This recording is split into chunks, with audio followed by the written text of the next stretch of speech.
So why list on Airbnb? Why not list on some of the other platforms?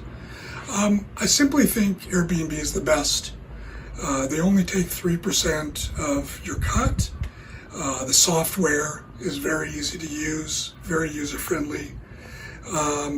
Airbnb is huge. I've listed on other platforms, and to be honest, I didn't get any guests. One platform even allowed someone to copy my guest houses. No names mentioned. But Airbnb is a solid professional service. They're very inclusive. I think they care about their hosts and they care about their guests. They want to do a fantastic job. And I think they're destined to either take over the travel industry or be a huge player in the industry. They're spending millions of dollars on upgrading their systems and their service, and they're constantly improving. So what's not to like?